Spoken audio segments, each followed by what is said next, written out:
Charles here locally in the community. Make sure y'all go check out Kneecap Body by Jeremy Smith.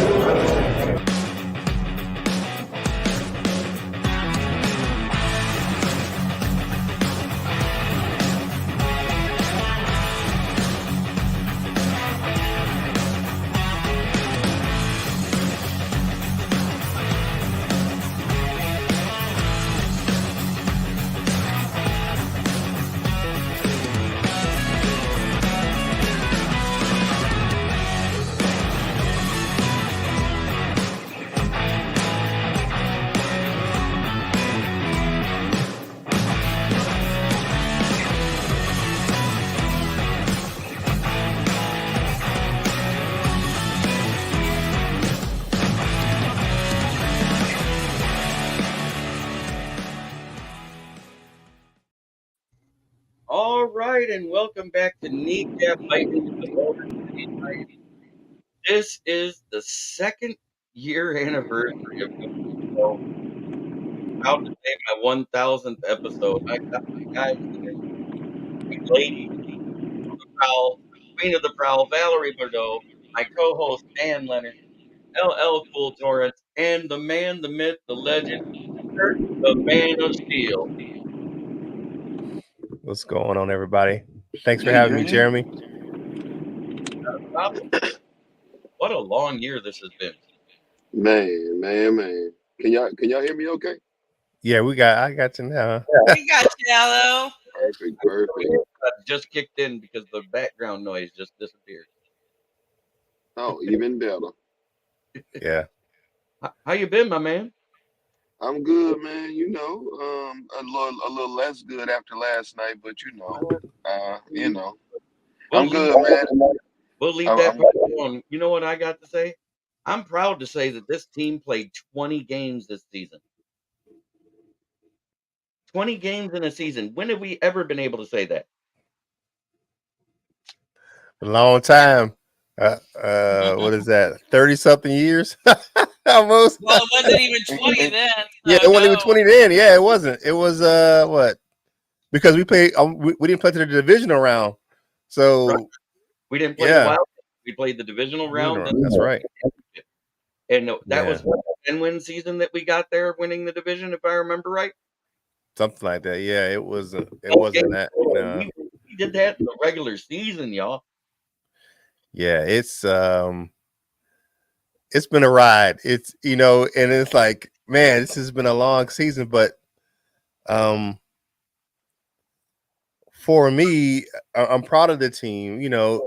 Everything didn't go. You can't get your dream every time, but to get to the NFC Championship game in year 3 of this regime is something awesome, and I'm happy that and it is. How can I say it feels different than it did before because of the fact that we have such a young core. And we built to sustain this for a while, so we'll be back. There's no doubt that I think we'll be back, and we'll be back because the guys that are young, they're only going to get better, and they're already contributing to the team. So you look at like Gibbs and Laporta. I know Val is a Laporta supporter.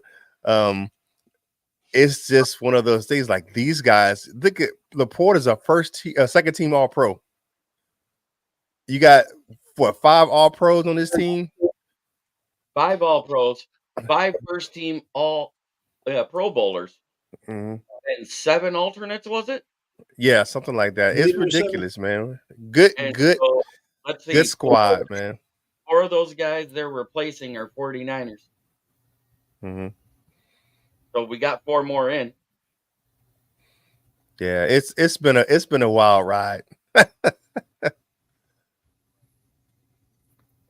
So I'm glad for it, though. Tribune, the paper that owns the Motor City Tribune that I write for, that is Scott Morgan Ross saying hello and congrats. I have sent you the link, Scott, so you and Candy can join us as well. And we've Will Vogels is right. We've never had 2 rookies do something like this and they balled out. And technically it's 4 if you look at the change when Campbell took over at middle linebacker once Barnes became Barnes again there for a minute. Campbell was doing real good at middle linebacker. I mean, yes, he's struggling a little bit with coverage, and that's learning game speed. He's a rookie. That's gonna happen. But he's definitely a better tackler than half of those guys we've seen. Are the rumors about Frank Ragnow contemplating retirement true? What I heard them talking about is they think he should consider retirement, not Frank Ragnow's considering retirement. I haven't heard that yet, but I'll look into it because I have not heard Frank say that at all. I haven't seen that in any of the coach I press. haven't seen that anywhere. I heard that mentioned on 97 won the ticket, and those guys like to start rumors. It was Jeffrey Rieger, and I think we just had another join us. Oh, look at this! It is my publisher and his wife. It is Scott and Candy joining us. What's up there, Jeremy? How can I go ahead and not come on this thing, man? Hey, I appreciate it. He's a big reason why I've grown too. Once I started writing last season, Wait, hold on. being a part of their podcast Wait. and everything else, it's been amazing. I didn't hear that because we had an echo in here. That the other. I said, you're a big part of the reason why I grew by allowing me to write my articles, link my stuff to it, and the growth you've helped me as a broadcaster. Well, I'm glad. You know what? Here's the thing, okay? This is a lesson that everybody should learn. If you're not coachable, you're in trouble. This guy here is coachable. And when you have a guy coachable that takes a beating that I lay on him to make him good, then he's a good guy. He really is. Because I'll tell you one thing, and I tell it straight because I've taught a lot of people in my 44 years in the business, okay, that if you can't be coached hard, how are you going to get better? And obviously, as far as I'm concerned with Jeremy, it hasn't always been easy, but you know what? He's come a long way. And he'll go as far as his coachability will take him. We know the ability is there. We know that he puts a lot of effort into what he does. And, to be able to do this many shows, more power to you, Balric. Well, that's 600 in a season. Huh? 600 shows in a season. Is that right? Wow. Yeah. You've been busy. I can't count that high. He needs a girlfriend, we know. If TubeBuddy didn't keep track of it for me, I wouldn't have known. Yeah, well, I still can't count that high. Anyway, above you is the Queen of the Prowl.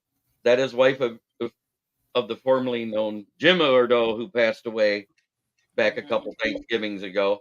Kurt Hill was his co-host. LL Cool Torrance on the other side of you. He's been with you. And the guy in the upper right-hand corner, that is my co-host, Dan Leonard. What's up, Dan? What's up, Scott and Candy? How are you? Nice to meet you. Nice to meet you too. You guys got to come in there in the chat room and go ahead and give Jeremy a hard time. And here is the co-host and creator of the Lions Villain Squad with Russell Wayne, Main Event Mike. Thanks for having me, Jeremy. Congrats on your 1,000th episode. Thank you. It's 2 years. 2 years to the day I started this show. And to think it all started on the front porch of my apartment where I used to be outside huddled up and leaving the camera off and trying not to shake. Well, Jeremy, here's the deal, man. Everybody has interesting beginnings when you start this whole thing out. But when you get to a point where you're at now and you talk about the growth and everything that you've earned the right to do 1,000 shows. And even though you haven't been to an NSMA event, which is inevitable, okay, National Sports Media Association, which I'm looking to get them to. The one thing I did learn at Podcast Movement is if you stay with your specialty and you're good at what your specialty, then you're going to do well with it. And Jeremy is living proof of that. Thank you very much, Scott. But don't take Podcast Movement, be a broadcaster, I'll tell you. Let's go back to my beginnings when I was just a podcast. I wasn't even a podcaster yet. I was just a guy that ran a Facebook page with a video chat on Mondays doing a little bit of Lions trivia. And I met this guy who I didn't even know about podcasting at the time. I met Jim Bordeaux, and he's sitting there listening to me rattle off these questions and stats during this little talk that we do for an hour every Monday. And he goes, "My God, you know more stats than I've forgotten in my lifetime. You want to be a part of my Free for All Friday?" Sure. And that was where I met these three wonderful people: LL Cool Torrance, Valerie, and Kurt Steele. And I think it was my third show while I'm on lunch break at A1 Tire, and I'm puffing away on the smokes, and John Robinson comes in. He goes, "We got to start calling him Smoking Jeremy B." And that's how I got my nickname. Well, I think that was off of me going calling you Darth Vader because that's what you sounded like with your chain smoking. You're Yeah, it was quite loud with the feedback. It was, but it was those were great shows. You look at the panel we had back then, the panels we had on Fridays, and and that's how LL started on the show as well. He was he came in, started with us for Free for All Fridays, and it was an honor to have you on, to see your growth from there until now. It's great, man. You're doing your thing.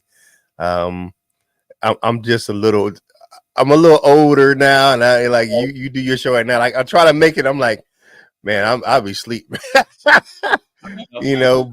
yeah, but I made sure I took a nap, and so I could come on tonight and just hang out for a little bit with you, man. And I'm so proud of the work you've done. And and in many ways, I'm trying to catch up to you now. But gotta finish school. You doing the work with that, with the writing and things of that nature, man. You're doing your thing, man. Very, very proud of you, Jeremy, man. You're definitely one of those guys. You got stick to it, and you grind it out, man, and you do your thing. And I definitely, like I say this for myself and for Val and even Jim. We're very proud of you, man, and for you to start just doing it, because I used to come on your show on the Facebook and do that stuff, man, with you, and it was to go from that to where you are now, man. You are definitely doing your thing. Awesome job, man. Very, very proud of you and what you're doing. Yeah, well, let me tell you this. Jeremy got in my book, Lessons from the Microphone. Right, Jeremy? Yes, sir. You told me I'm in it. I'm in the process of getting it. So Yeah, Lessons from the Microphone. I'm stuck with this guy forever in my book. But you want to talk about? But it's not the worst thing I've ever been stuck with before. That's okay. You want to talk about growth? The guy directly to my right there, Main Event Mike. That group started out, what was it, back in May? Was when you started your group? Or was it April? No, on May 31st, our page was shut down. We were reported for copyright infringement. We had to learn our lessons the hard way. So we had to start from scratch on June 1st. Start from scratch on June 1st, and today we crossed 41,000 followers. Oh, wow. Congrats. That's damn. That's because I'm partners with a guy named Russell Wayne, who's a grinder. So he's grinding constantly and keeping us going. So it's been tough. It's been tough, but it's been so rewarding at the same time. And they're approaching, because they do it every day, 7 days a week, talking Lions every day at 11 a.m. They used to have what was called open mic night, and it was supposed to be a shit talking show.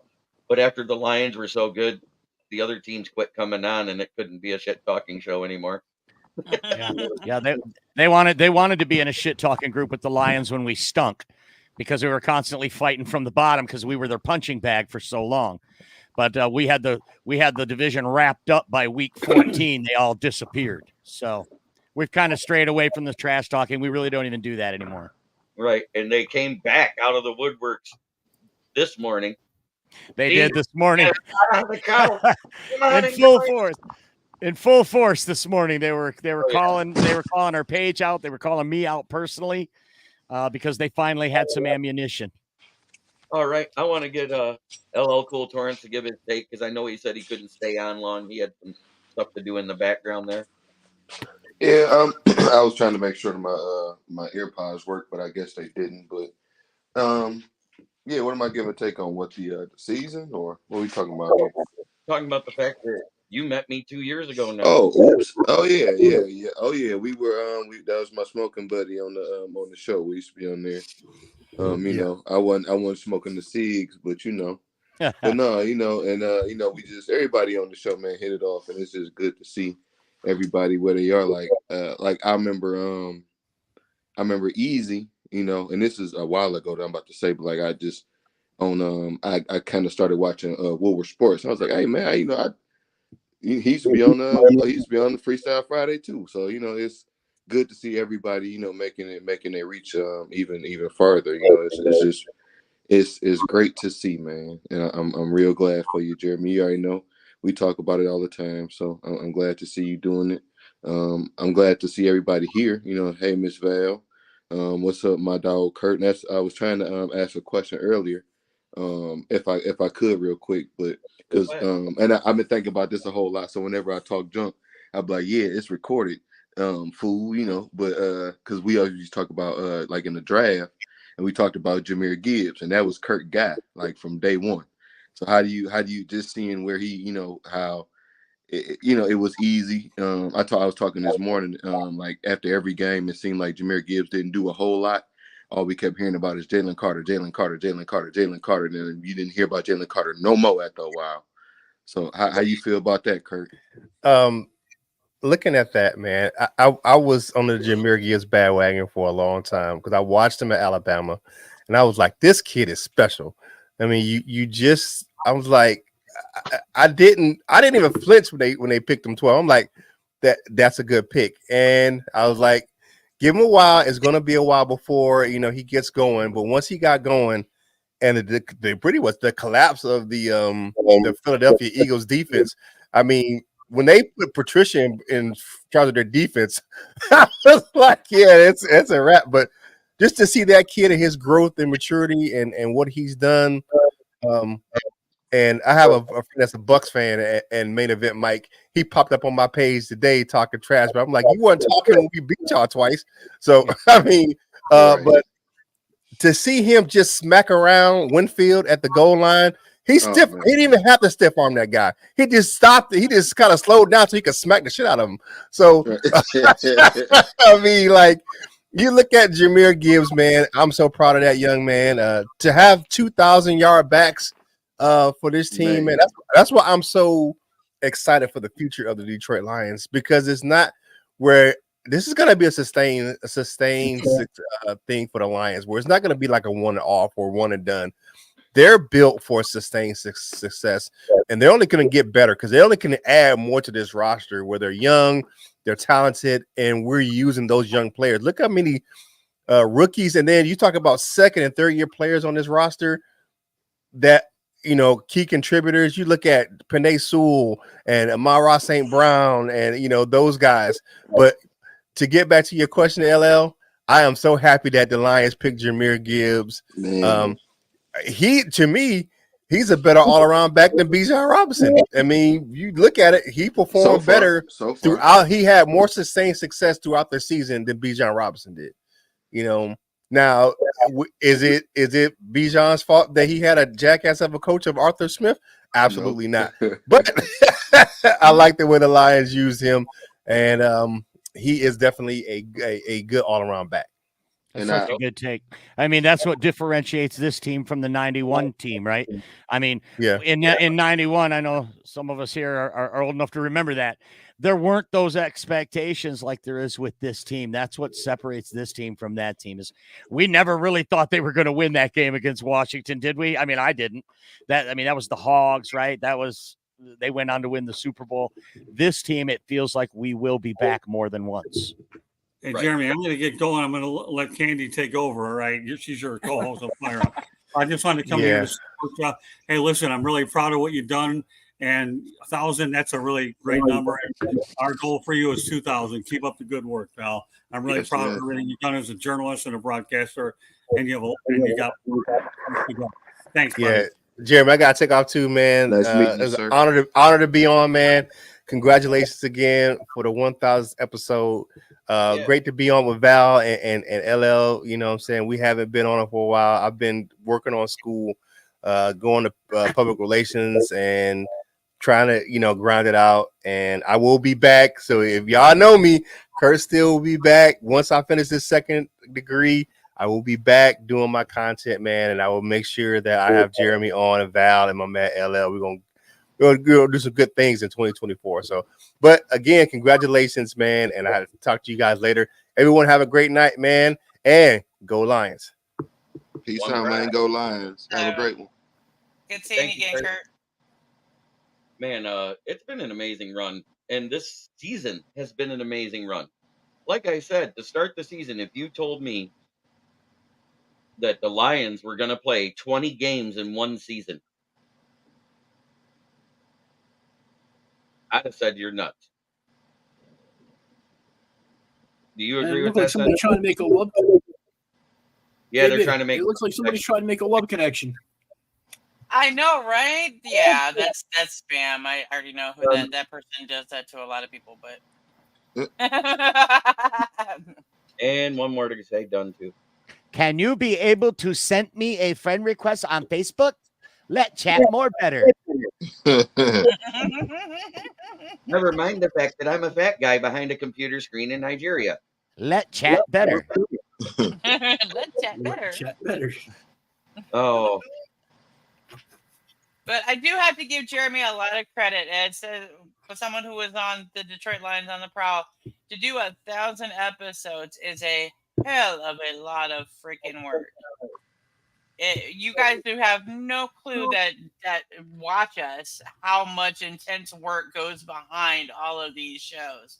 So I am so proud of you, Jeremy, and I'm sure that if Jim would be here today, that he's here with us in spirit, I suppose. But yeah, I know he would be totally proud of you. He'd still be fuming about yesterday, but man, oh man. I think I heard my headphones start buzzing when the loss started to look real. And I I'm sure we all heard Jim about that time. I'm pretty sure we all heard him.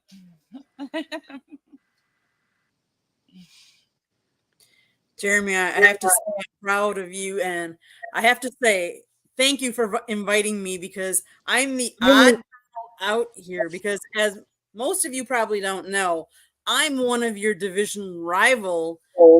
I'm a Packer backer. I'm from Wisconsin. So oh wow.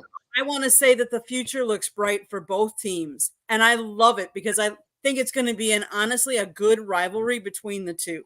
And I look forward to the division, because I think both teams are up and coming again, and they're going to have some good seasons and some good fights and duels. So I appreciate you allowing me to be part of a special episode of yours. Thank you. I'm just working on blocking somebody. Yep. Nope. Yeah. Apparently, no one wants to send her friend requests. I know.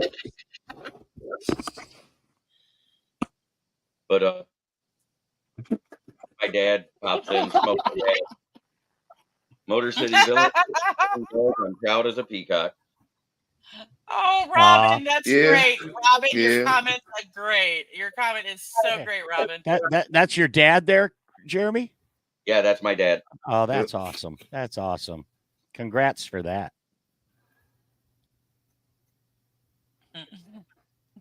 Did you see the comment where I made that statement? They said they wanted to meet a proud Nigerian. Yeah, I know. That's what I said. I was like, that's a great comment from Robin. That was great. Made my day. Hey, can I say something? I didn't even realize, I guess I might have knew, because I kind of feel like you had said like 600 in a year. I kind of remember that.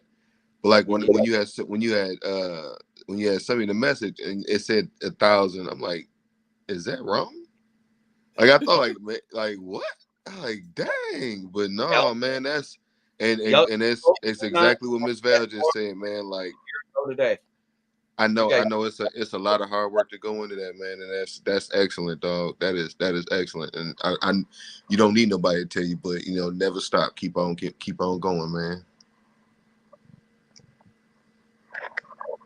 Oh, Robert Bertana. Yeah. Thank It's you, gonna Robert. fight. Let's go. Thank you, Robert. Hey, thank you, Robert. Oh yeah, Brent. Of course I'm right. Tracy Walker needs to have a walker. But Iffy Melifamu.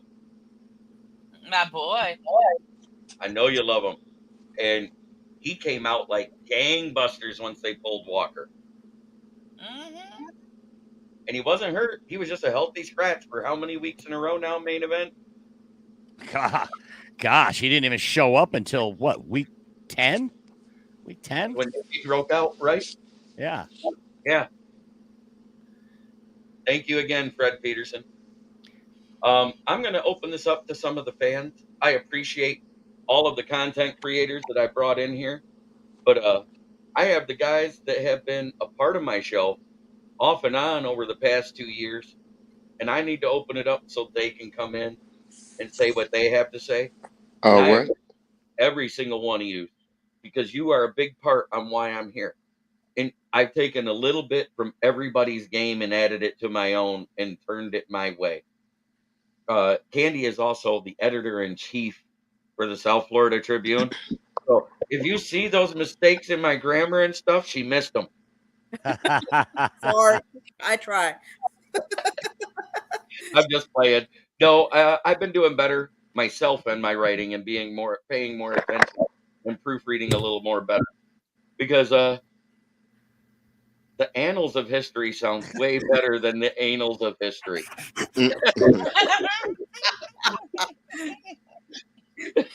Well, No, it doesn't. No, it doesn't. Well, all right, man. Jeremy B. I appreciate all of you, but I'm going to send the Another link. big congrats, man. Congrats to another 1,000, man, to 10,000, you know, and beyond. I'm hoping that I'm here to do it that long. I mean, shoot, you got to 1,000 in a year, man. I mean, in 2 years, so you know, 10,000 ain't that far along. All right, peace out. I want to say thank you to Keegan and all them that have been sitting there waiting patiently to have their chance to hop in. They've been in the chat and they earned it. Jordan Davidson is a Patriots fan who's been with me since day one. I've been on StreamYard and Restream, coming in on my Wednesday NFL show, which I ran kind of like Free for All Friday. I did that on purpose. I wanted a show that we can not just be a content creator and stick with other content creators. I wanted to bring regular fans talking about NFL news to broaden my horizon and broaden my audience. And it worked.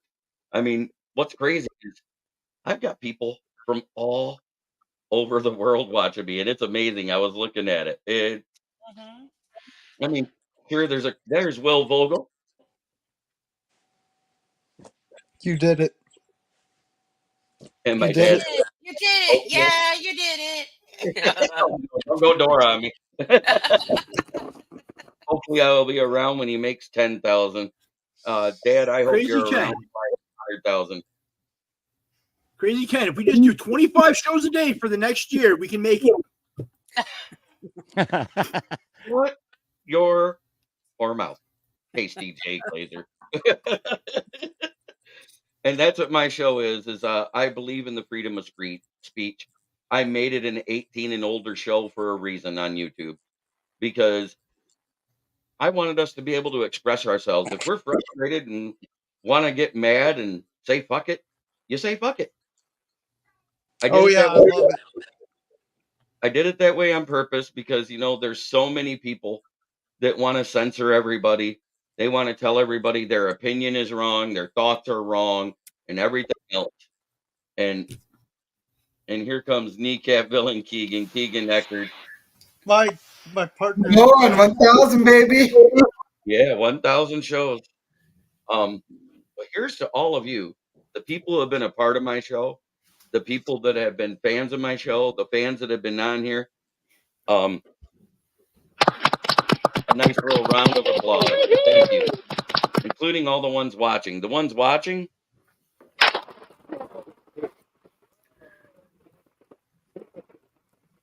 Oh, Facebook, YouTube, Twitter, eventually soon TikTok and Instagram, because we're going to hit everywhere.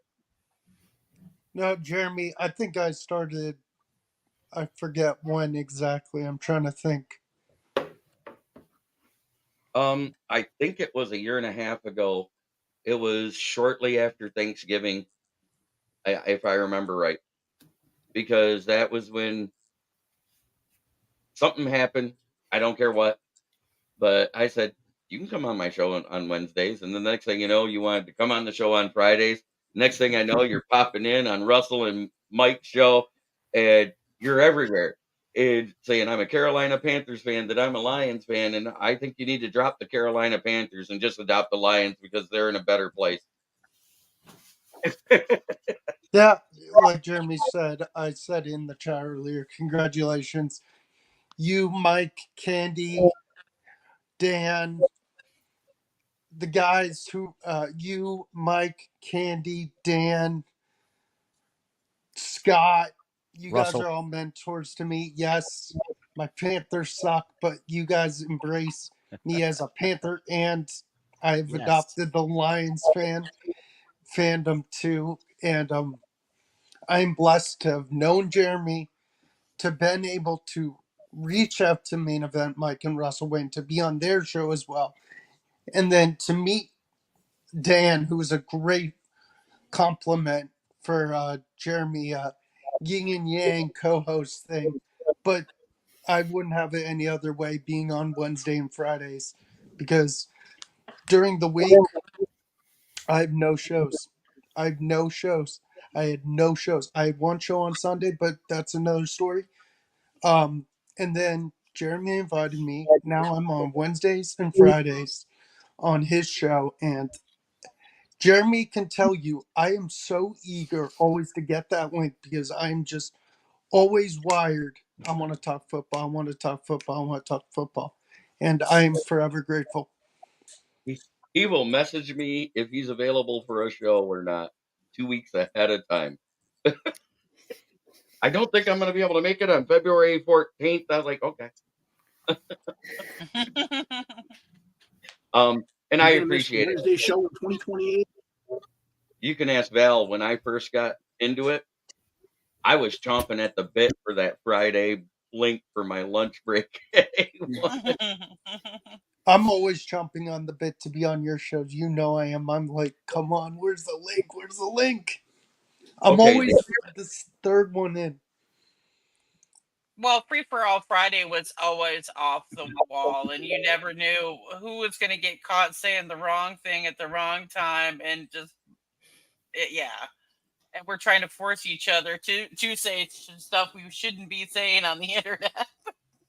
So across the board, let's do one Lions topic since they brought it up, and it's been brought up in the chat, and it's nothing haterade wise.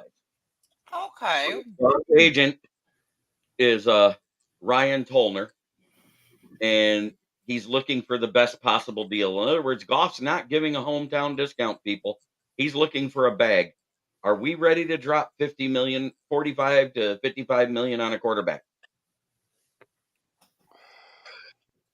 That's a big jump when you're considering what we have coming up as far as the big signings we need over the next couple of years. Are you For willing me, to? it's all going to depend on. I think Goff will. I think they will extend a contract with Goff, but this is all going to predicate on where Hendon Hooker is standing right now. And I think they might even make them wait till preseason to do it, because they're going to want Hendon Hooker play just to see how he looks.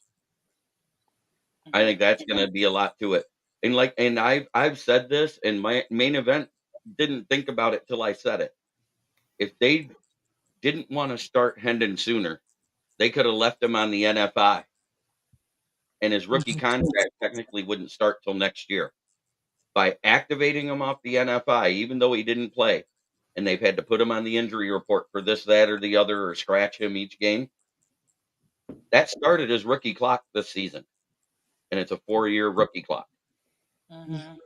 And I think because Brad Holmes has been a part of Hendon Hooker's life since he was in the 8th grade when he was going to University of North Carolina, Greensboro, finishing up his master's degree while scouting the Southeastern Conference for the Rams.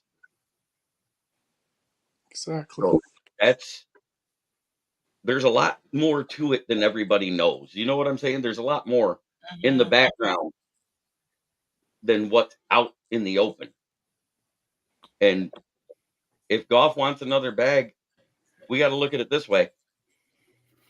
If they decide to deal him in the offseason, and I'm not saying they are, I'm not saying they're trading him, it saves the team $25 million in cap space, which with $58 million and $18 million goes to the rookie cap automatically off the top. That every team in the NFL spends $18 million on the rookie cap because that's non-negotiable in the CBA. That means you got 40.5 left. You turn that into 65 million and complete the team around it and throw in X quarterback, no matter who it is, because the O-line's that good. Are you still comfortable?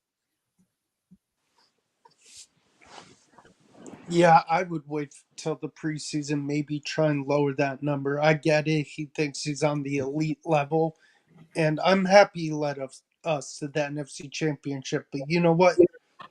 The team needs to think about it and not rush and make a decision. You've got time on your hands to think about what's the best number that saves you money that can bring him back, or you can just explore trade options. And like I said, this is all hypothetical, and the only reason why I'm bringing it up is because right now, Goff will probably never have any more trade value than what he has right now at 29 years old. Yeah. Oh yeah. This is his last big contract. He wants that bag, and his value's never been higher. Never. Yeah, this is all going to depend, I swear, on where Hendon Hooker stands physically towards the beginning of the year. Until then, it's not even. I mean, if he's not ready enough, then Goff will get that contract extension. The Lions will just go ahead and do that. I mean, why are you going to pass off a guy that you still need and who knows the team, and these guys are still working together? Pay the money. And with Agree. and today we had 2 of our assistant coaches go for offensive coordinator interviews. We had Randall L go to the Bucks to interview for their offensive coordinator job, and we had Tanner Engstrom, the guy that was the passing game coordinator and supposed to be the next in line if Ben Johnson leave. He just went to the Patriots for an offensive coordinator interview today. And no, I don't know that they got the jobs. But if Ben Johnson gets a job, the rumor is he's taking Hank Fraley with him as OC. So you're looking at the backup OC wants to leave. The OC might get a head coaching job, and he's going to take the O-line coach. We're rebuilding the coaching staff from the I inside don't out. think any of them are leaving. I do not see any of them, of those guys, leaving. I don't. I agree. If I was the backup OC, I would stay. And I agree with Fred Peterson. I say give it a rest. We've got all season to make this decision with Goff, technically, because he's under contract another year. They could actually do the whole thing that Quezzy was refusing to do with Daniil Hunter. You're under contract. Play your contract. Earn your contract. Can I chime in on that one, Jeremy? Absolutely, main event. No, I love what you're saying there, and I agree. We've got Goff under contract for another year. We don't have to do anything. However, I mean, you can say what you want about the game yesterday, but it wasn't Goff's fault. Goff No, I played didn't. outstanding. And it makes me wonder, had we won that game yesterday, would this conversation be completely different about Goff? He took us to the Super Bowl, folks. I mean, that's what we're talking about. I think he's earned his bag. If Ben Johnson leaves, will Goff be the same quarterback? Since we know the Goffense was built around him by the two of them together. And do you want to pay him before you see if he's the real deal without Ben Johnson? So it's a real precarious position, but I think he's earned an extension. He's earned to be paid in the top 10 quarterbacks. Currently, he's 16th highest paid quarterback in the league. After he took the Rams to the Super Bowl, he became the highest paid quarterback in the league back then. And he's still only 29 years old. So Hendon Hooker sitting on the bench, I don't think there's any pressure there. He's a third-round pick. If he never sees the field, it's not that big of a loss. He was a third-round draft pick. Okay, we've got a quarterback that can take us to the Super Bowl right now. If he had a defense, we'd already be in the Super Bowl. And he'd be getting his bag, no questions asked. Here's another thing. If you do extend Goff, you can kick some of that contract down the road and reduce the cap hit for next year, which we're already got $58 million. We could even free up another $15 to $20 million by extending Goff, and we can afford a big free agent or something like that. So I think it makes sense to give Goff the money before the preseason. Get it done. You've got some big contracts to get out of the way. You got to get Amon-Ra St. Brown paid, no doubt about that. You got to pay Penei Sewell next year. You've got Graham Glasgow, like one of the viewers put in there. I mean, that's a huge, I think we need to sign him. Jonah Jackson, you've got some people you got to get back. CJ Gardner-Johnson, yeah, Jonah Jackson, he might not be one, but you've got to ask yourself and cross those bridges. And I think that signing Goff only makes that easier, not harder. When's Hutch's payday? Not This this is year, only his next second year. year. This is only his second year. He's got 2 more Oh, years. Yeah, he still Got has 2 some more years. That's what I was thinking. Because I heard a stupid thing. They Wait, were like, you got to pay Hutch now. Will, calm down. You asked the question. Let me finish answering. He has 2 more years on the regular rookie contract plus a possible 5th-year option. So technically, you don't have to do anything with him for 2.5 seasons yet. And you could franchise Goff too. For 2 years, you can franchise tag him. We don't have to do anything for 3 years, and then Hendon Hooker should be ready to go, you would think. He'll be almost 30. Also, we can wait on Penei because he has his 5th-year option too. Well, Hendon Hooker turns 26 next year, then 27. Good call. Good call, Keegan. Yep.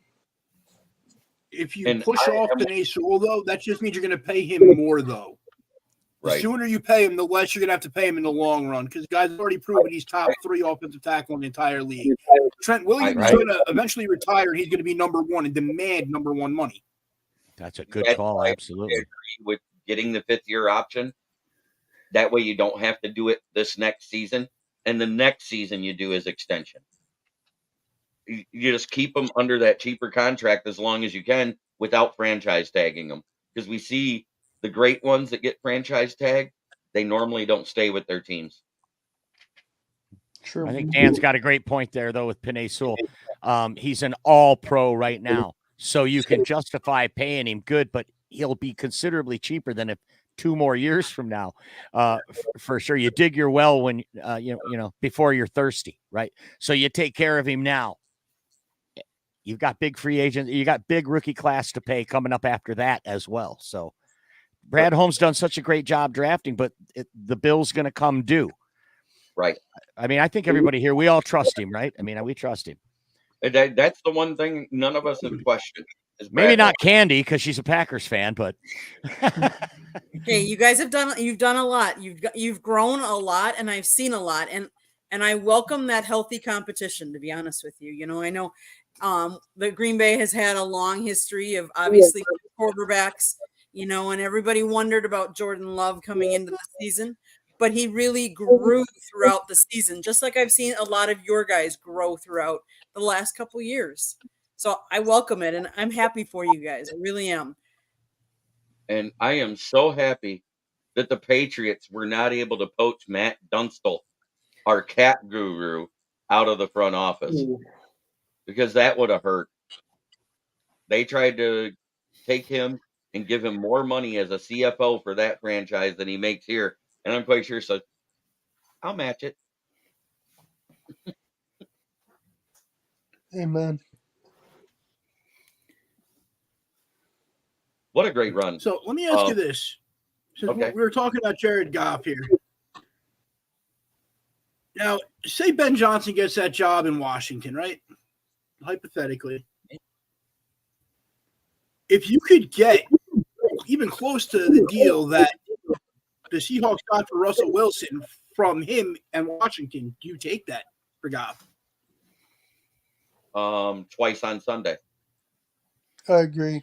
Sorry, if I'm getting 2 firsts, 2 thirds, and 5 players, I'm taking that deal. Would you, Give Mike? us scary Realistically, Goff's value should be higher. Yeah, because technically, Goff had a way better year than Russell Wilson did the year he was traded. And he's younger. And he's younger. You're talking Yep. about 5 years difference in age there. Yeah, we might see the end of those kinds of deals. The way the Deshaun Watson deal is blown up in Cleveland's face, right? The way the Russell Wilson deal is blown up in Denver's face. I mean, that might have been a flash in the pan in this league of seeing deals like that. Brittany, Lady B Jackson asks, "Hello, Lions fans. How are we?" Loins fans, yeah. I'm a big fan of the loins. Loins. The tenderloins are real good. I'm happy when they're marinated properly and grilled to perfection. Don't forget about Well, sirloins. yeah, that can grill. Never mind. We'll move on. Okay. Yeah, the Wilson deal was a mega haul. Sorry, mistype. We know. I know. We were just picking on it. It was. We were just talking about grammar and misspellings earlier, so because I am a writer and Candy is the editorialist that runs it. I see it all the time. Most Lions fans will. I'll see loins every. Candy does a lot better than anybody at the USA Today because they allowed that one Lions writer to write the article about Barry Sanders with 10 straight sentences saying, "Never had he never." What? That actually made it to print and into circulation, not only online, but in paper across the country. Never had he never missed a Pro Bowl. Never had he never missed a 1,000-yard season. He just kept going on and on about when you're Barry from the Sanders. South, that stuff happens, okay? Yeah, I could. Valerie, I live in the South too. Detroit. Yep. The South, yeah. There's expressions down here. Cheeseburgers, I love it. What? Sirloin, knight of the rear table. Well. God, I love his comments. Oh, man. I got way too excited typing. I do voiceovers, so believe me, I know. That's what Brittany typed. Oh, that's cool. Oh, yeah, I just like to pick on it. That's all. Oh, we got some 49er fans piping in, but that's okay. It's going to happen. You know why? Because I'm willing to put my show under my public profile where I don't care what fan of NFL team you are. I celebrate my fandom. I am proud to say I'm a Lions fan and have been for 47, 48 years now. And Ken Dobie, thank you very much. And grats on the milestone show tonight. I appreciate that, because, when we got Bears and Packer fans telling me congratulations on the shows, and that's a huge thing.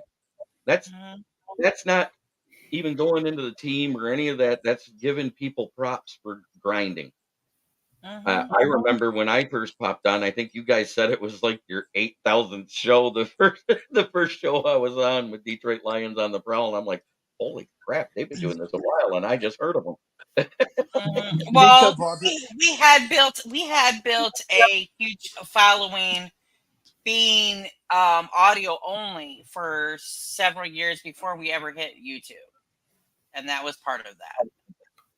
Speak of other fans. That's my that's how I came on to Main Event Mike's page. They were like, "What kind of fan are you?" I'm like, "I'm a Panthers pseudo Lions fan." They're like, "What the heck did you just say?"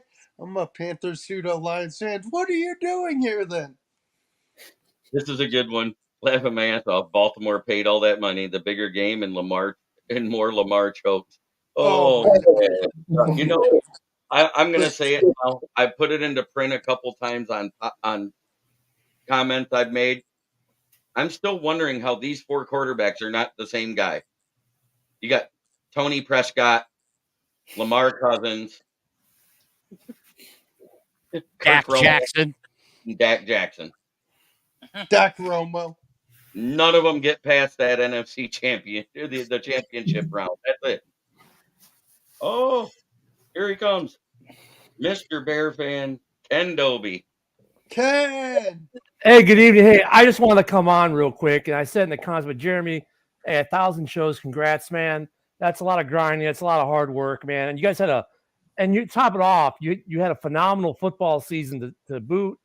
So I'm happy to see things go well for you. Happy you had a great season. Something to look forward to next year. But yeah, good job, man. Just good job. I appreciate it, Ken.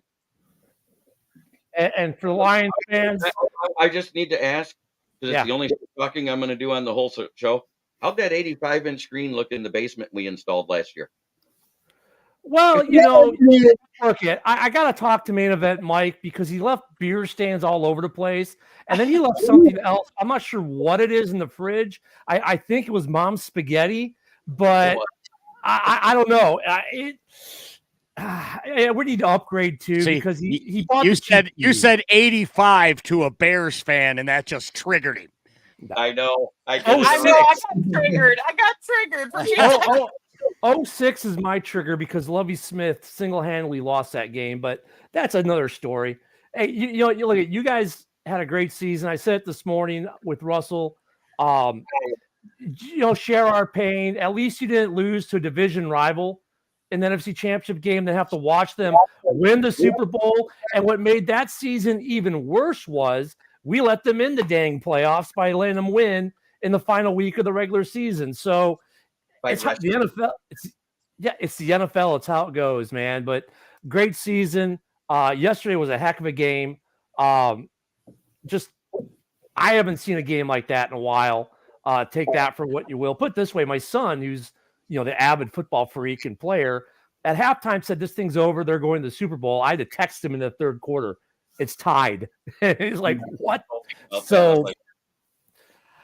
But yeah, great season, guys. I mean, you guys had something to build on. I think the North is going to be a hell of a lot of fun next year. We're in a division you don't want to play next year. That's for sure. Yep. Robert Hurtana's coming in and giving you shit. Bears are losers. I'm disappointed by my first team. I never liked my first team anymore. What do you think of the new coach, Will? What do you think of Dave the Bears Canales actually hire? won a Super Bowl, so at 1985. So at least there's that. There is. What's up, Mike? I was asking, what did you think of the hire for the new coach for the Panthers, Dave Canales? He's worked with some good QBs. He has. But Jeremy can tell you 1,000 out of 1,000 times, and Keegan too.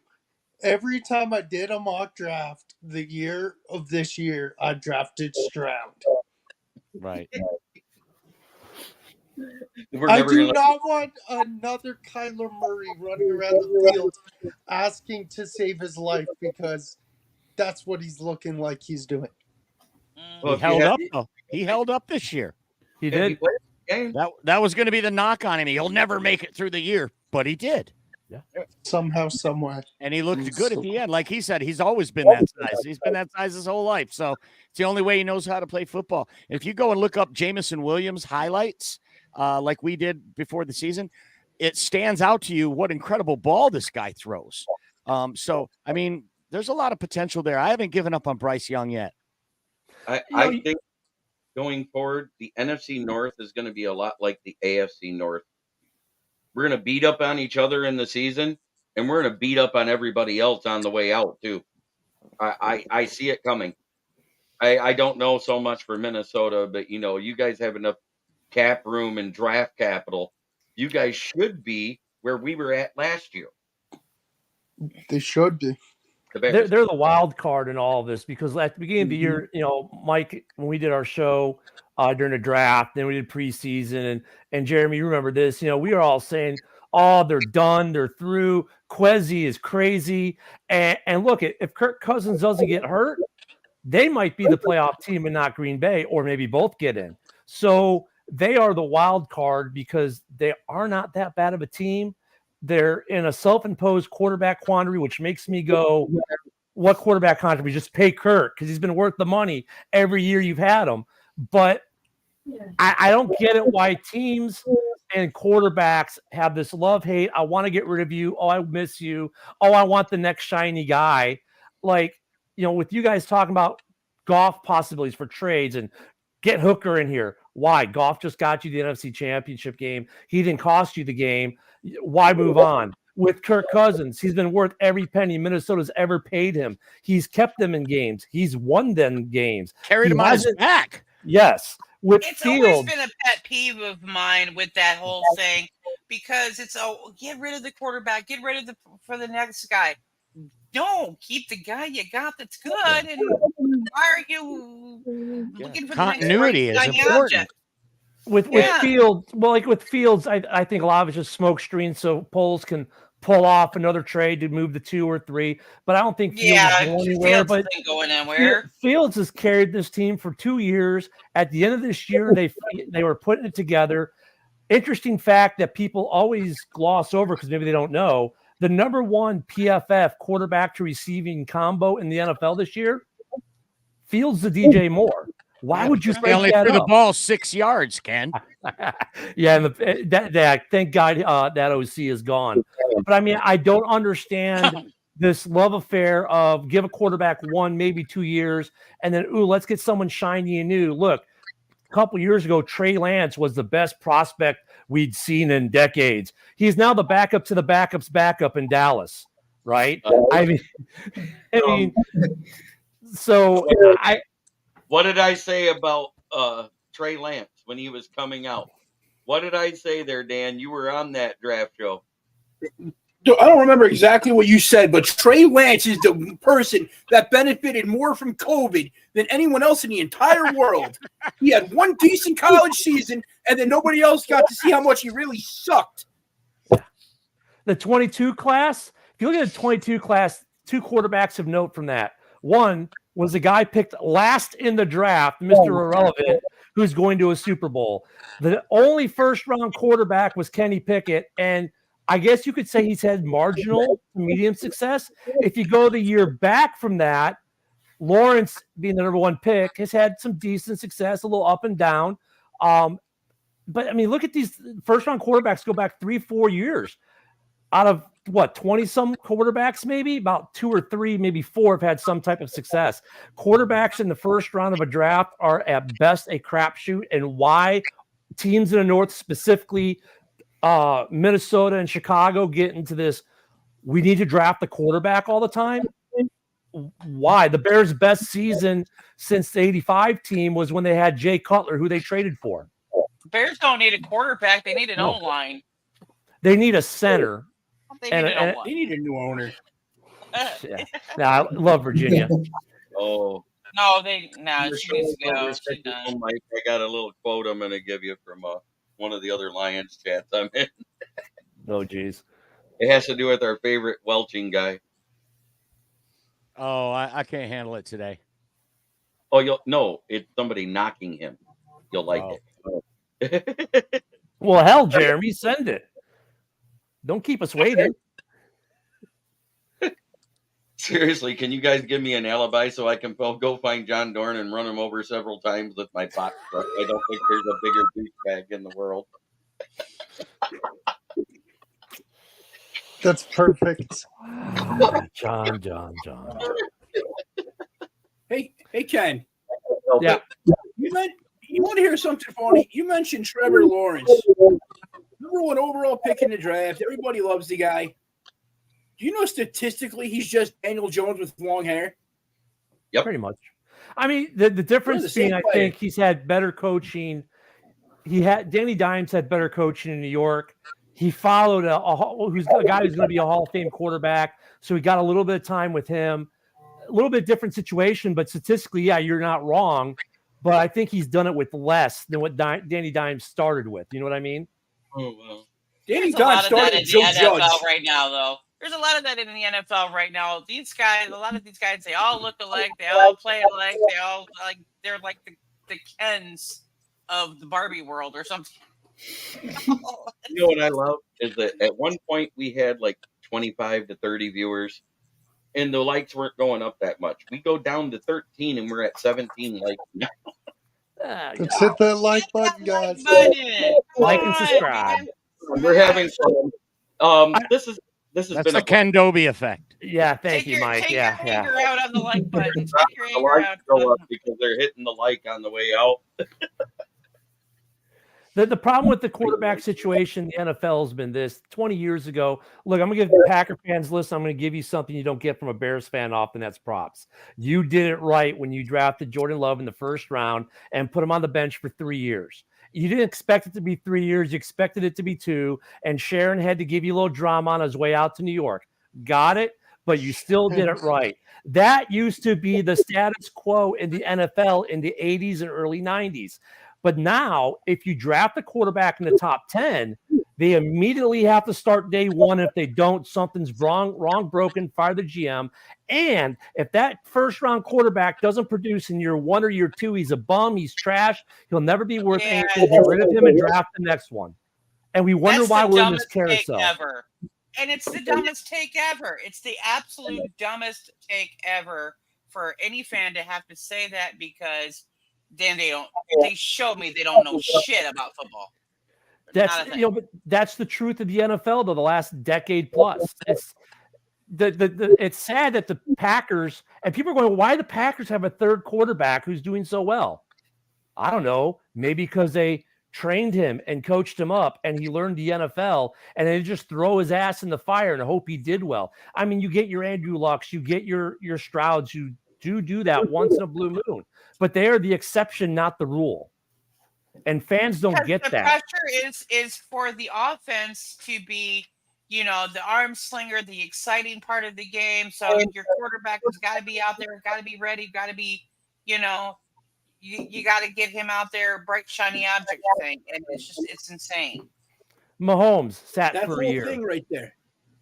The whole thing with this, it starts with this. Doesn't even have to do with fans or the quarterback itself. Your average coach and GM now are given 3 years to perform and produce. If they don't have that, they get replaced. So if they're in that top 10 range to pick a quarterback, they pick that guy and they hope and they pray that they're going to save their jobs by picking them and putting them in there. Yeah, I mean, look at if you look historically to like Mahomes sat his first year. Brady didn't start as a rookie. Very few of the top quarterbacks we've had in this league have started as rookies with great success. And some that have, like Peyton Manning, were like 3-13 their first year or something like terrible that. his first year. Yeah. Couple and a 1-2 touchdown to interception ratio that year. In this NFL, they wouldn't have made it to year 3. It's sad. And to go further on, I think what ruined it was the one guy that came out of the box ready to throw. And it's only been one. Dan Marino. Yeah. Yep. Dan Marino's the only first round pick. And CJ Stroud. And now Stroud now. I'm just saying, now it's Stroud. They're the two exceptions to all of this. Yeah. You think about that. That's going all the way back, 84 as a rookie? Well, I think part of it, though, is also when these GMs get hired, these head coaches get hired, what they say at the press conference kind of sets them up for this 3-year failure. Like when the Lions hired their new regime, they didn't come in and say, we're going to immediately win. They talked about process, right? When you look at when Ryan Poles came in, what Ryan Poles said, it's going to be a process and it's going to take time. In both cases, both these organizations, which ironically are mirroring each other quite a lot over the last couple of years, the Bears being a year behind, but they mirror each other and they set the expectations of their fan base. Like, look, we're going to suck for a year or two, but we're going to get better. And then we're going to get to this point and you're not going to want to play us. And I think that's a shift in mentality on these GM coach hires, for at least for Detroit and Chicago, because they're setting that table instead of being Lovie Smith saying, well, we're going to come in, we're going to beat the Packers, we're going to win the division every year, and my offense is always going to suck. Yeah, and it's funny you say that, Ken. Everyone I remember, and I know all the Lions fans can attest, when Dan Campbell did his press conference, everyone's like, who's this goofball? This guy can't coach. This guy's just a knucklehead who played football, and he's going to lead this team, and he's just speaking stupid. Look at Dan Campbell now. We've been winning games and speaking stupid. Yep, and that's okay. But that's what you want to do. You want to keep your star quarterback going, and you want to get the backups staying back. You know what I'm saying? Yeah. Building in the background, and that's something that the Packers were always successful at doing.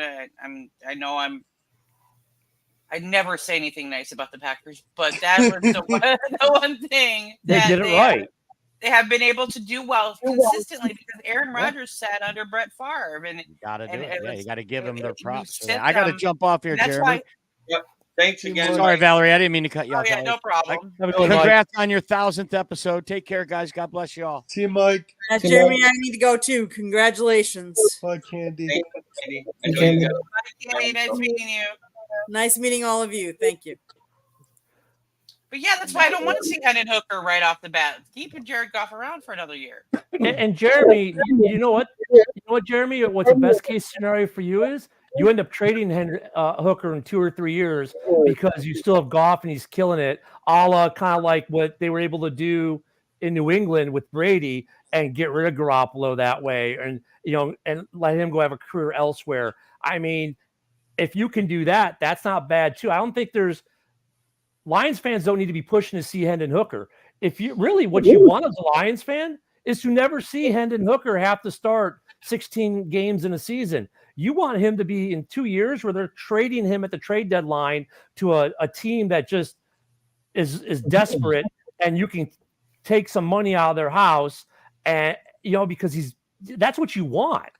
Like, I want the Bears to keep Badgett, but I want them to be able to trade Badgett in 2 years for like a second and third round pick or something like that, because Fields is killing it, and we know he's going to be here for another 5 years. You know what I mean? The problem with that, though, is this. Take it from a guy that's team overpaid a fucking quarterback. It hampers what your team can do. Well, but I was not a fan of putting Fields out there right away either. That was the biggest mistake the Bears made, is putting Fields out there right off the bat. Letting Trubisky walk when you guys were successful with him was the biggest mistake. Well, that's because it was, that was Nagy saying it's him, not me. Well, we all know it was Nagy. Yeah, we all know it was Nagy. Nagy was the man behind the mirror in the Wizard of Oz. He was, And Trubisky got ruined in Chicago. He had a little resurgence in Buffalo, and then he went to Pittsburgh, and it wasn't like he did bad, but because of all the negativity that flew out of Chicago with him, it was his leash was so short. But Trubisky, whenever was a terrible quarterback, he had some really good strengths. Chicago, look, we've ruined quarterbacks. We ruined Rex Grossman. Lovie Smith ruined Rex Grossman's career during the Super Bowl. We all watched it live on national TV. Nagy only had 3 trick plays. By the time he played them the first season, everybody had his number. There was nothing Trubisky was going to be able to do because he wasn't coached right. Well, in 2019, they said, you must be statue. You cannot move. I mean, you will not throw to tight end. We will not run the ball. I mean, it was like, Jesus, Nagy, you went from like all-inspiring plays, doing all kinds of Santa's sleigh and crazy crap Willy Wonka and all that other crap. So stand in the pocket. Just a second. I'm going to lead something here because somebody said, don't you mean Dan Gamble blowing games? Come on. No, actually, if you look at the numbers statistically, on 4th and 3 or less, the Lions converted 81% of them all season. On games outside where the kicker had to kick from 45 plus yards, the kicker that we have on the team is less than 61% accurate. Which are you doing? 81% success or 86% success or 61% success? I'm going with the 86. Amen. Yeah, and you know what? Look at that aggressive type of play is what got you to the game. You live by the sword, you die by the sword. The only thing where I think Campbell screwed up was maybe you go for kick the field goal, then go for the onside kick and give yourself more time. Because if they had kicked it with 1:50 left and you don't get the onside kick, but you have 3 timeouts, now you can still maybe force them to give you the ball back on a stop. But other than that, I don't blame Campbell for any of that because that's what got you there. And it wasn't Campbell that lost you the game. It wasn't the fumble. Dude, your defense violated ballerinas in the backfield. Yes. It was, their defense in the first 2 playoff games were bend, don't break. That's why Matt Stafford walked his happy ass down to the red zone and then hit a brick wall. Well, San Francisco walked down to the red zone and said, hey, CMC, you got us? And he said, yeah, I got you, no sweat. And literally walked into the end zone. That was the difference in the game. Yeah, why did that D-bag to the chat? Your defense blows a 17-point lead. Yeah, I just ignore it. Yeah, we like some of our Packer fan trash talkers there because look at we can go to town on those two, and I could very easily, especially John, Robert a little bit. But I say that the 4 drops for first downs on 3rd and 4th downs that killed you too. In the 3rd quarter was the killers. But on that too. 2 of those throws, Goff got rushed, so that affects the play, especially on timing, because now the ball's either a smidge early, smidge different. Also, when you've got the defensive player on the receiver, that causes issues. So it wasn't one of them was a straight drop in your gut. You look at that's like Mooney in the end zone in Cleveland. You should have caught it. The other 3, you can kind of say, well, there were some mitigating factors, but yeah, you catch any one of those, and it's a whole different game. Right, because then you're extending the drive. Dropped and smiled. Yeah, the 2 that were dropped on 4th down, specifically by Josh Reynolds, when he's smiling, walking to the sideline after he drops a pass, I'm not happy with that. Hey, did he dye his hair purple today? I'm just wondering because he pulled a Megan Rapone. And I'm wondering if he was just like, after she missed the penalty kick in the World Cup, she was laughing. I'm just wondering if he was doing the same thing today, No, he had a red clown nose on him. and hey, for the Packers, for John, because I'll address John. Yes, Nagy was coach of the year in 2018. I mean, they went from worst to first, went to the playoffs. So I get, everyone in the NFL made a mistake on that one because the next year he went from best coach in the NFL to the worst in 1 year. It was his ego did this, right? And then he sucked. It was a fantastic thing to watch as a fan. It was. From a Packers fan calling Dan Campbell a fraud. Yeah. Wait, how did the Packers land? Wait a minute. Okay, look, guys, you got to understand. This is John Dorn. This is what he does, and I enjoy John. I like John, but this is what he does. I mean, I give John his love. I can give shit right back in both Lions and Bears direction. I can give shit back. Him and Brandon Waj are 2 Packer fans I love to shoot crap with because they're just fun. And John knows he's talking out his ass. He knows it. He's just having fun. But he does get some people riled up. Man, I saw him. Jeremy knows the instance I'm talking about where John Dorn got someone riled up. I won't go into it. But he pushes some buttons, man. He knows how to push some buttons. He does. You know what? Don't feed into him. That's careful where you're pushing the buttons, though, but careful. Hey, I'm just happy that the NFC North it has 4 competitive teams right now because it's usually been 2, maybe 3. Really, if the Vikings being the wild card, if they are as good as this year defensively, and if they are smart and bring Cousins back, this is going to be one of those divisions. No division's ever sent 4 teams to the playoffs. It is possible to do with 3 wild card slots. Actually, in the regular season there, John Dorn, seeing how you must be horrible at math, it's 24, 24, and 1, which is above 500. This is exactly why we know game, set, and match. And then if you more wins in the playoffs, plus the 1 loss, we're actually well above 500 then. Mm-hmm. Hey, Ken, I got a question for you. You're a Bears fan, right? Fundamental. What gave it away? I don't know. That horrible C there. It makes no fucking sense. It looks like a toilet seat. I know. Anyway. I wish they had the bear, but the bear looks retarded in it too because he looked like he's cross-eyed. Yeah, I remember that one. I like the other one that they had that they used where it was the C with just a bear head, and it was a normal bear head. It wasn't a cross-eyed bear. It wasn't. I don't know why they don't use that. It's just and they quit using that. Short. Every fan wants it, and they don't. I've got that logo on a Roquan Smith helmet, but go with the question. Okay, my question is Matt Nagy the one that drafted Trubisky and passed on Patrick Mahomes? No. So the John Fox regime, actually, that's a funny story too, because who was it? Who was the GM back then? It was another Ryan. He was a GM, but John Fox was his last year as a coach in Chicago with Trubisky's rookie year. Fox didn't want Trubisky. The GM at the time drafted Trubisky, even though John Fox didn't want him. Everyone was like, well, what is this? And then he ended up not being too bad, in 18, for example. But the idea was to not play him his rookie year. Well, they did. And he showed enough promise where everyone got excited. But Fox gets fired. Then they bring in Nagy for 18, the guru of Patrick Mahomes. And they have a great season, coach of the year. But then Nagy goes, well, I'm going to make you a pocket guy. Well, then Nagy gets fired after he drafts Fields. So he has Fields for year one. Once again, just like John Fox, we're not going to play him this year. He's going to sit. Well, week 5 or 6 happens, and now he's in for basically the rest of the season. Nagy gets fired. Now bring in Eberflus.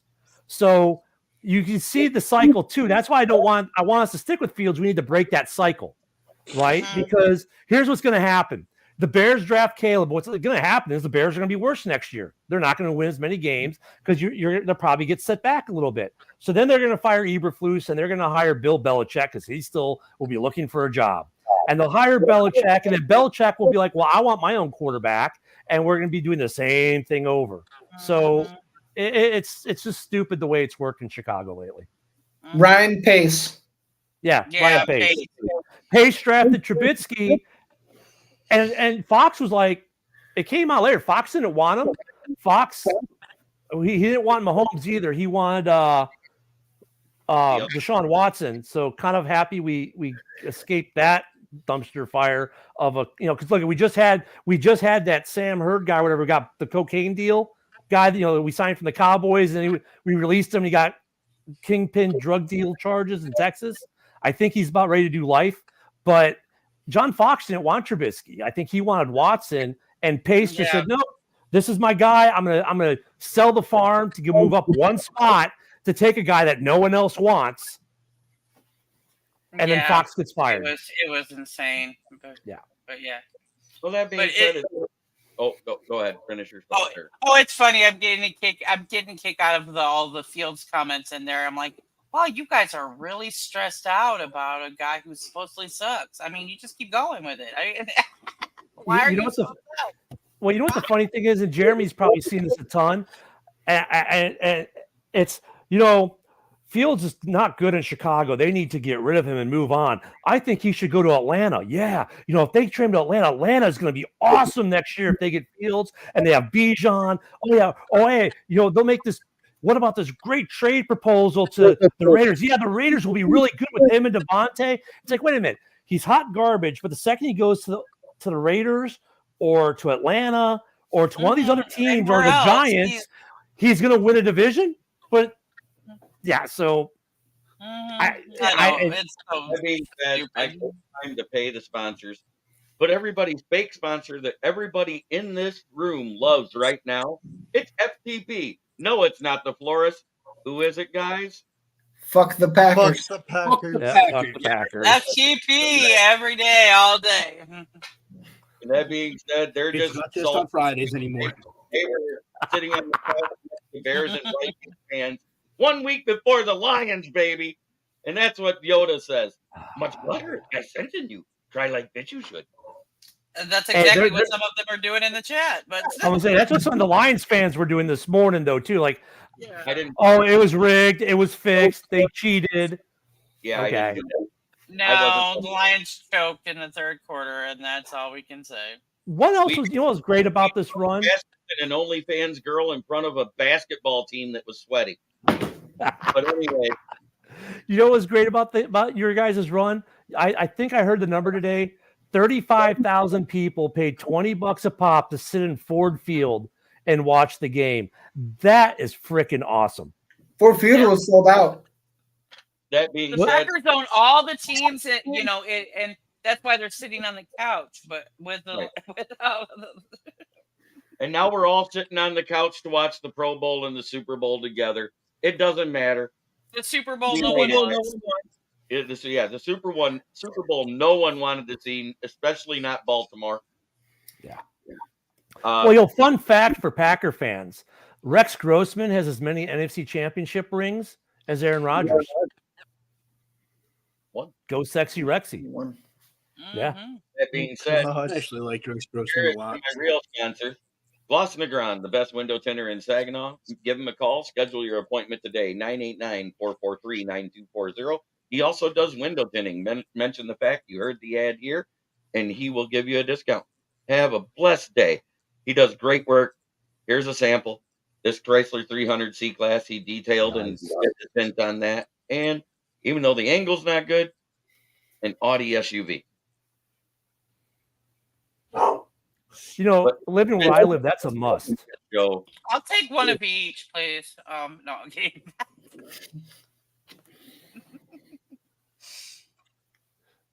If you ever come down to Florida and you live up there, go see that man and get tinted, or trust me, you're not going to have fun in Florida if you're driving down here. If your windows aren't tinted, you leave that car to go to the beach, you're going to come back not to a sauna, but you're literally going to be in an oven. If you want to practice what they'll feel like at home in Minnesota or Michigan, or wherever you are, here's what you do. Preheat your oven to 350 degrees. When it gets to 350, open the door, take a fan, blow the heat in you, and sprinkle sand. That's what will happen if you don't go see that guy and get your windows tinted before you come to Florida. That, or you'll wear shorts and accidentally sit down on your leather seat and peel 10 layers of skin right off. Yes. When you stand up. You'll have new seat covers. Or especially if you come down to Texas where I'm at and it's 114 degrees. Mm-hmm. I lived in Tampa for 2 years, so I know. That being said, thank you everybody for coming on. Thank you everybody in the chat, even the Packer fans, because that meant that they're giving some content to hear. And we got Steve is real, a Packer fan who's been real. He cheered for us. He hated the fact that we lost the way we did. Thank you, Dorn, for the one. Congrats on the 1,000th show. We need real applause for Jeremy right now. Real applause. Real applause. Thank you. Thank you. I just want to say it's been my pleasure to provide content, whether you've hated me, loved me, or whatever. The fact you came on to watch me says I must be doing something right. And who knows, after this consultant that I'm going to see on Wednesday, these chiclets will be just as right as my show. Hey, buddy. There you go. Have a blessed evening, everybody. Yep. Go ahead. Wait, before you go, man, I just want to say congratulations on 1,000th show. From where me and you fucking met up and all that shit, at first I thought you were a dickhead. Now you're one of my best friends. Fucking never would have thought you would have got here, bro. No, I didn't think I was going to get here either because, I was kind of dejected after that first year with We Are Lions Nation. Things went south. It didn't work out. I decided I took a month off. I left at the very last play of the game in December. I didn't even watch the last 2 games with him. He can vouch for this. And then I got that itch. And I said, well, I'm halfway there. I've got half the name right in the title of my Facebook page because I started the Facebook page with Dan Campbell. And it was growing faster than than any of the YouTube shit I had done with anybody other than Detroit Lions on the Prowl that was established. Mm-hmm. So I said, screw it. I'm starting it here. YouTube's hard to grow. It is. It is. And the fact that I'm sitting at 373 on my second anniversary, when the first time Val came on, and that wasn't at the 1 year, I think it was just before the draft when you popped in on the Macapalooza that I did. Mm-hmm. And I think I had 20 subscribers, and every single one of them commented. And most of them are still here commenting on every show today.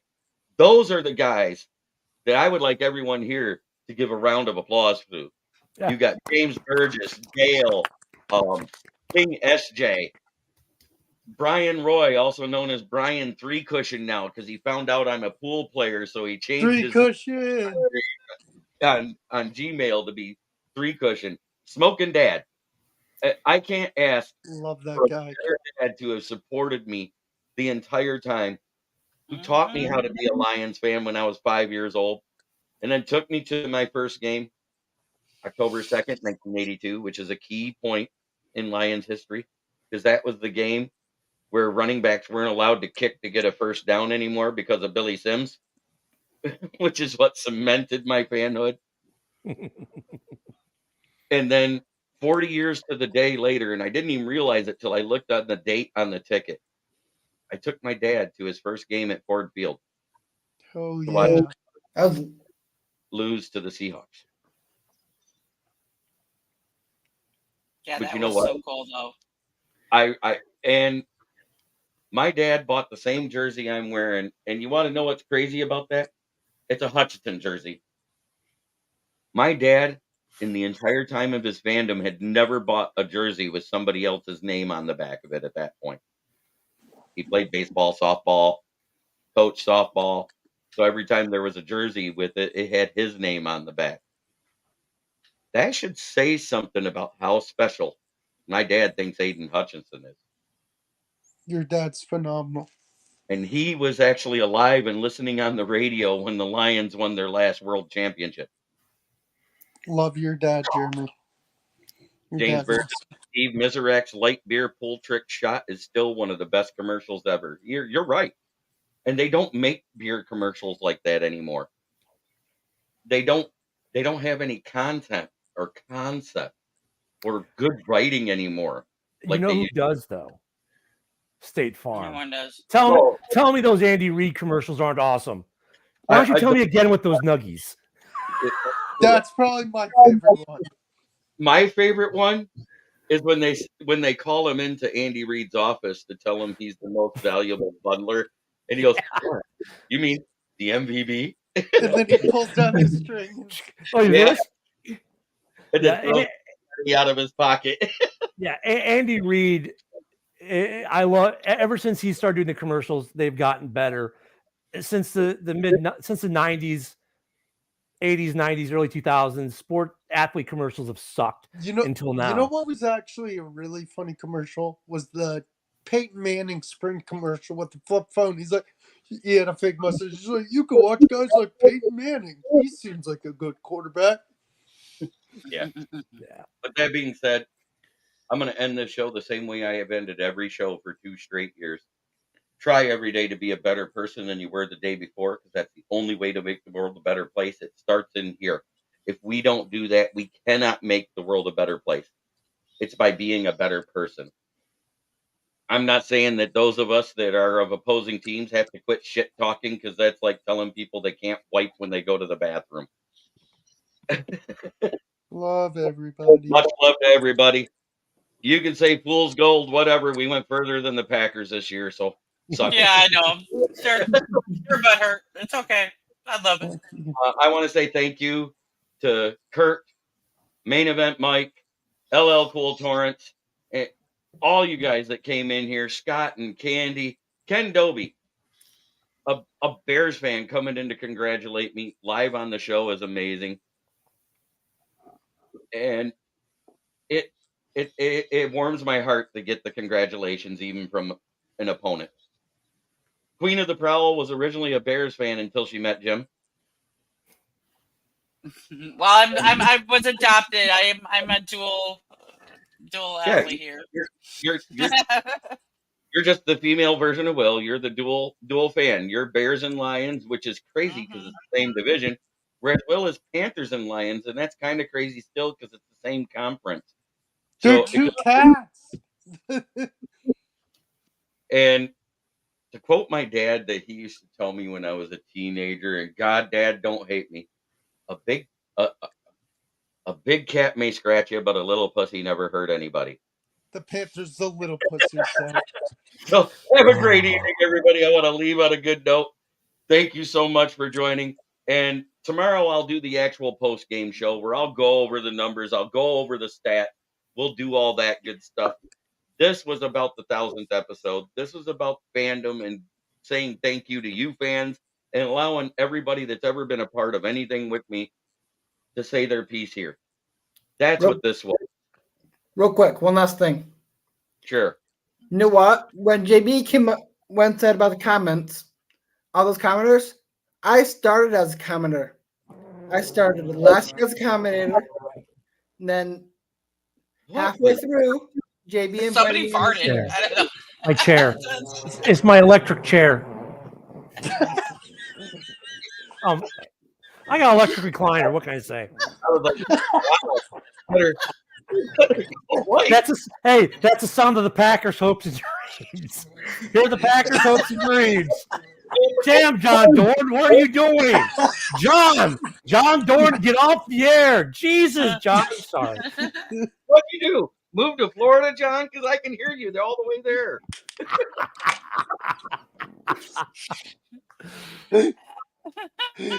Oh, my face is red. Didn't realize the new Mike was going to pick the chair up that good. Sorry, guys. Keegan's exactly right. When he first started, he was a commenter. And he started commenting all the time. And then one day he asked me for a link. I brought him in, and I was like, man, this kid actually does have a little something on the ball. He's not like most of the kids his age. Same with Will Vogel. I said, they're not mentally challenged, and they have a little common sense. I can let them on. A little bit mentally challenged. Ever since Okay. I found his channel on Facebook, and ever since then,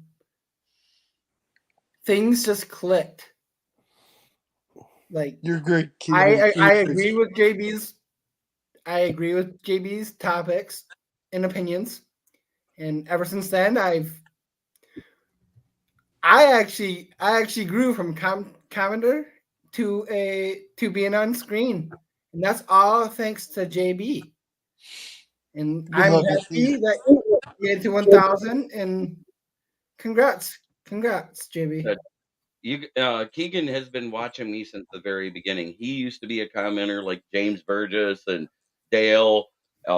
John Robinson still comes in, but not as often. I know he's older, and I think he lives on the west coast of Michigan, if I remember right, out close to where you and Jim were from. Isn't that right, Val?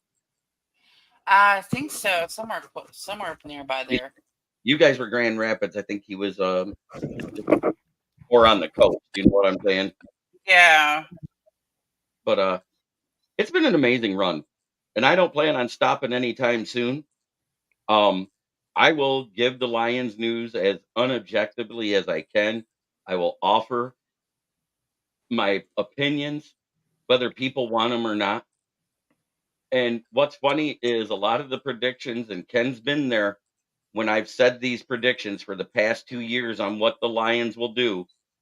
And he can vouch that I've been about 95% right, because it's about reading into the coach speak. Our coaches are so transparent, they don't lie to us.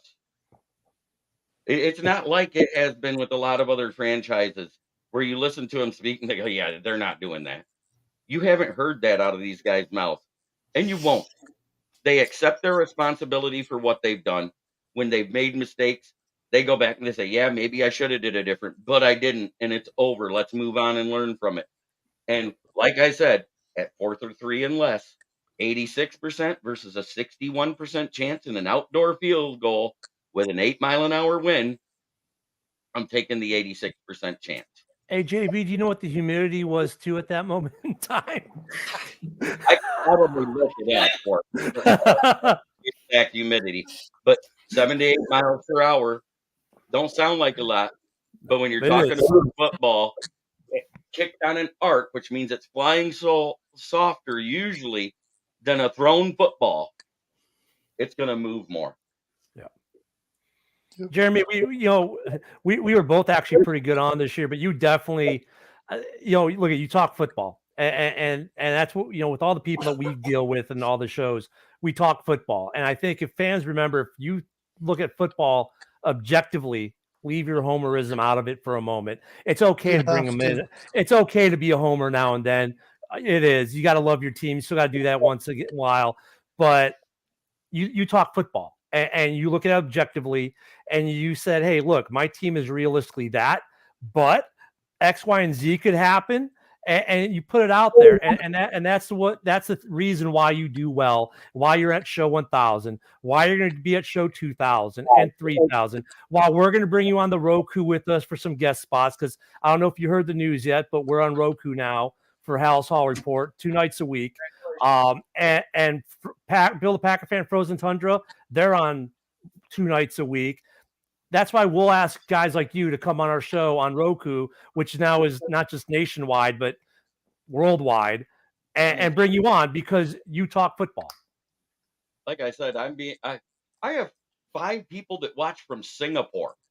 Yeah. What the hell? They got to be like military or something. I don't know. I got 10 more cable in Singapore. If you're in Singapore, we did have someone from Detroit Lions on the Prowl that was from the Philippines, I think. Yeah, so yeah. When we do the Bears games, we get Bears games. We get them from Italy, Cancun, all over the U.S. and a lot of military. But if they're in the Philippines, they might be on leave, but they're not there doing anything you want to know about. Right. Well, I said Philippines, and it's in that area. There are diehard Lions fans over there too. Yeah. So. Ryan Roy did some work over in the Philippines and South Korea here. He commented. I remember that. He would say, "I can't." And sometimes he would comment after the shows because he wouldn't be awake when we went live. So, and that takes a lot of gumption to still follow your podcaster, broadcaster, whatever you want to call it, and go back and watch the shows just to make a comment to let them know you watched. Really does. All those Singapore ones explain where those all that spam's coming from. Those aren't Nigerian men. Those are the guys from Singapore in the chat. Oh, is that what it is?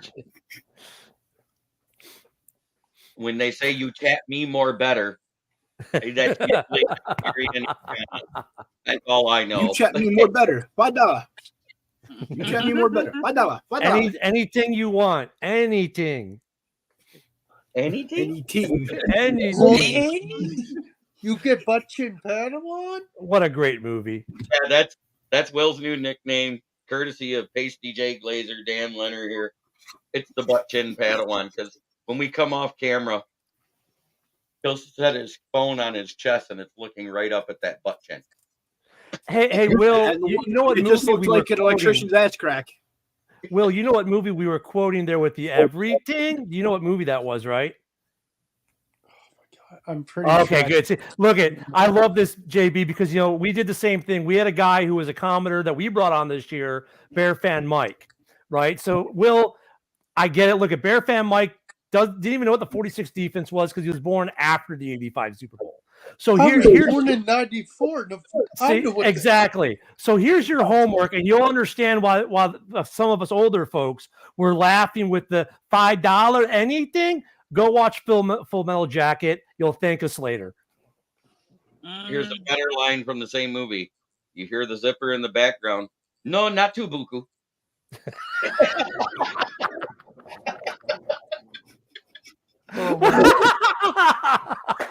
We have derailed. Completely derailed. On my show after an hour and a half. Party time. Yeah, it's party time. Time to go backstage. And everybody, like I said, try every day to be the better person. That's the only way to make the world a better place. And Spade